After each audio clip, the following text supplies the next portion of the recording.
नमस्कार, राइजिंग भारतवर्ष यानी एबीएन देखने वाले आप सभी दर्शकों को मेरा प्रणाम। मैं अमित हूँ और पंचायत चुनाव के रिजल्ट घोषित हो गए, परिणाम। कुछ लोग जीते हैं, कुछ लोग हारे हैं। इस बीच हम लोग इस समय बड़का गाँव आए हुए हैं, ग्राम सभा बड़का गाँव में। और बड़का गाँव में जो चुनाव हुआ है उसके परिणाम ऐतिहासिक हैं। ऐतिहासिक क्यों हैं? क्योंकि यहाँ का एक नियम था कि कोई भी जो चुनाव होता था वहाँ पे लगातार कोई 2 बार प्रधान नहीं बना है, लेकिन इस बार नब्बे लाल गुप्ता जी यहाँ पे भारी मतों से विजयी हुए हैं। जनता का उनको प्यार आशीर्वाद मिला है। उनका प्रचार प्रसार का जो कार्यक्रम है उनके छोटे सुपुत्र शैलेंद्र गुप्ता जी देखते रहे हैं। आप शिक्षक भी हैं, समाज सेवी भी हैं और गांव में सामाजिक सरोकार से जुड़े बहुत सारे काम आप करते भी रहे हैं। अ, तो आज हम उनसे बात करेंगे और समझेंगे कि किस प्रकार के एजेंडा को लेके, स्ट्रेटेजी को लेके आपने काम किया है, उनकी राय क्या है इन सब मामलों पे। स्वागत है आपका शैलेंद्र जी। और सबसे पहले तो हम बधाई देते हैं, इसका चुनाव आप जीते हैं। आपके पिताजी, आप आपकी मेहनत के कारण। आप इसका श्रेय किसे देना चाहेंगे? सबसे पहले मैं आपको और आप सभी पत्रकार बंधुओं को हार्दिक अभिनंदन, वंदन एवं नमन। और उसके बाद जो आप पूछ रहे हैं चुनाव जीतने का श्रेय, तो चुनाव जीतने का श्रेय सर्वप्रथम मैं अपने गांव की समस्त सम्मानित जनता को उनके चरणों की धूल अपने माथे पर लगाते हुए उनका तहे दिल से हार्दिक अभिनंदन, वंदन एवं नमन करते हैं। और संपूर्ण श्रेय मैं अपनी गांव की सम्मानित जनता को देता हूँ।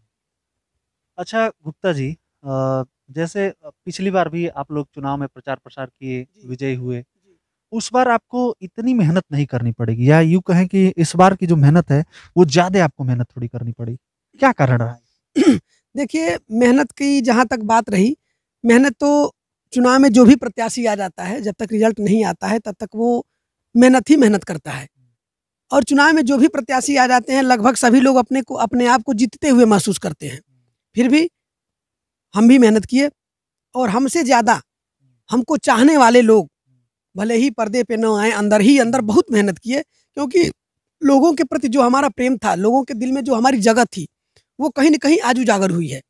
तो वो मेहनत की, हाँ, मेहनत चुनाव प्रचार र्यूमर्स कुछ फैलाए गए, हाँ, एंटी फैलाए गए थे। इनकम्बेंसी रही। हाँ, ये बात आपकी अच्छी लगी हमको, फैलाए गए थे। क्योंकि गाँव में जो भी आप जानते ही हैं, गाँव की भोली-भाली जनता होती है, उनको लुभाने के लिए या उनको दिग्भ्रमित करने के लिए ये बताया गया कि यार आप उनको वोट दे रहे हो, आप अपना वोट गड्ढे में क्यों डाल रहे हो? क्यों? क्योंकि एक जो प्रधान हो जाता है, दूसरी बार प्रधान हमारे यहाँ कभी हुआ ही नहीं।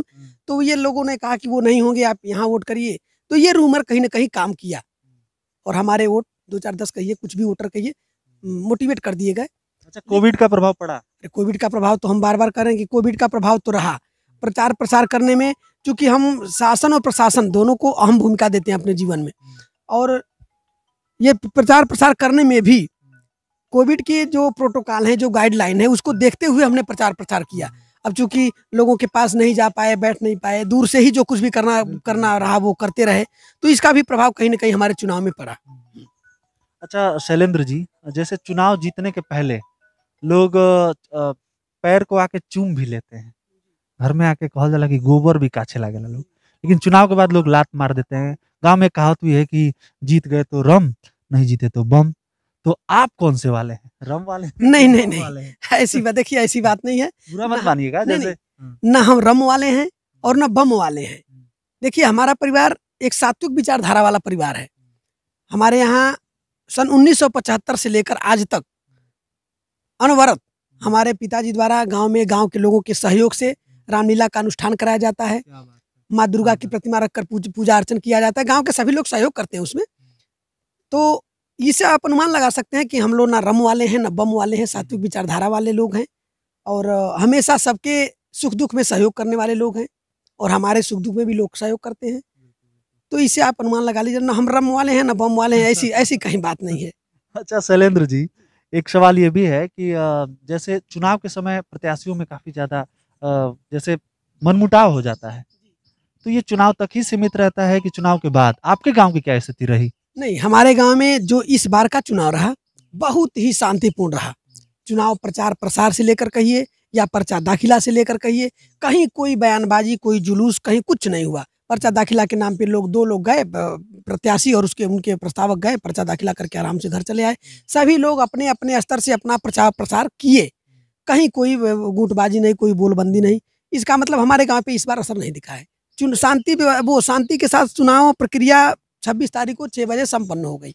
कहीं कोई सुनने के लिए भी नहीं मिला। हाँ हाँ, ये जरूर रहा कि हम हैं तो हम वोटर को लुभाने के लिए उस प्रत्याशी की बुराई किए, दूसरे प्रत्याशी हैं उस वोटर को लुभाने के लिए हमारी बुराई किए। तो ये तो चलता रहता है, ये कोई बात नहीं है। लेकिन 26 को जो ही 6 बजा उसके बाद से सभी लोग आपस में मिलकर भाईचारे की भूमिका निभाए और जो भी प्रत्याशी हमारे गांव के थे जिनकी हार हुई वो हार स्वीकार किए, मैं जीत गया सर अपना जीत स्वीकार किया और फिर हम लोग एक साथ मिलके 5 साल जो भी कार्यकाल है 5 साल का उसमें सभी लोग मिलजुल के कार्य करेंगे और गांव के विकास में सभी लोग सहयोग भी देते हैं, भले वो प्रत्याशी रहे हों सहयोग भी देते हैं। यही होना चाहिए, हार हो या जीत हो, गांव के विकास का ही एकमात्र लक्ष्य होना चाहिए सभी प्रत्याशियों का। एक सीधा सा अंतिम एक सवाल मैं पूछना चाहता हूं। जैसे इलेक्शन की बात हो रही है, इलेक्शन कमीशन की बात हो रही है, चुनाव आयोग के बहुत सारे जैसे क्रियाकलापों पे प्रश्न चिन्ह खड़े हो गए हैं, क्योंकि इस कोविड महामारी में चुनाव कराना, वेस्ट बंगाल में हमने देखा अलग अलग जगहों पे रैलियां निकलती थी, हाईकोर्ट ने भी फटकार लगाया। आप एक नौजवान है, शिक्षित है, समाज सेवी हैं, आपकी इस पे क्या राय है, क्या टेक है, आप कोई सुझाव देना चाहेंगे इलेक्शन कमीशन? बिल्कुल, मैं सबसे पहले तो आपके माध्यम से मैं सरकार तक या निर्वाचन आयोग तक कह लीजिए, मैं ये संदेश देना चाहता हूं और अपना अनुनय विनय भी रखना चाहता हूं उनके समक्ष कि पहले तो उनको ये कोरोना काल में चुनाव कराना ही नहीं चाहिए, क्योंकि जो भी महामारी देख ही रहे हैं कितने लोग मर रहे हैं इस महामारी से। तो पहले तो चुनाव कराना ही नहीं चाहिए, इस टाइम चुनाव को टाल देना चाहिए कुछ समय के लिए। और अगर चुनाव हो भी गया तो मेरा एक दरखास्त है कि कभी भी फ्यूचर में अगर सरकार चुनाव कराए तो ये 4 पदों का जो चुनाव है, जिला पंचायत सदस्य, ग्राम प्रधान, बीडीसी और ग्राम पंचायत सदस्य, ये 4 चुनाव एक बार होने से कहीं न कहीं प्रत्याशियों को बहुत क्षति हुई है। 4-4 बैलेट पेपर लेके जब वोटर कमरे के अंदर जाता था तो जो नहीं पढ़े लिखे उनकी बात तो छोड़िए, पढ़े लिखे लोग भी अंदर जाके कंफ्यूज हो जाते थे। बिल्कुल यही चीज मेरे भी साथ हो गई थी, इसीलिए मुझे पता है। और मैं बता दूं कि कई तो वोटर पहले वाले पे मुहर लगा दिए, चारों बैलेट पेपर लेके गए, पहला जो ऊपर था उस पे मुहर लगा दिए और बाकी बॉक्स में डाल दिए। तो ऐसी मतगणना में इस बात का भी पता चला है कि एक पे लगा के बाकी सारे हाँ, तो ऐसा देखने को मिला। तो अगर एक रहता तो मतलब ऐसा नहीं होता। हाँ, हमको जहाँ तक ये है कि हम यही कहेंगे कि सरकार से कि भाई कभी भी फ्यूचर में चुनाव कराए तो जैसा पिछली बार हुआ था बीडीसी का, जिला पंचायत का एक साथ, उसके 2-3 महीने बाद प्रधान और ग्राम सभा सदस्य का हुआ था, तो उसमें सहूलियत मिलेगी हम लोग के लिए। तो कुछ प्रश्नों के साथ, कुछ सुझाव के साथ ये थे हमारे साथ शैलेंद्र गुप्ता जी। इलेक्शन कमीशन पे सवाल लोग पूछ रहे हैं, आपकी राय क्या है? आप हमें कमेंट करें, जरूर करें और बताएं, क्योंकि आपकी राय हमारे लिए सबसे ज्यादा महत्वपूर्ण है। इस वीडियो को आप शेयर भी कर सकते हैं और चुनाव में कोई भी आपके यहाँ जीता हो या हारा हो, एक रिक्वेस्ट है मेरे तरफ से, राइजिंग भारतवर्ष परिवार की तरफ से, कि आप सभी मिलके ग्राम सभा, क्षेत्र पंचायत, जिला पंचायत के विकास के लिए काम करें। नमस्कार, बहुत बहुत धन्यवाद शैलेंद्र जी। धन्यवाद।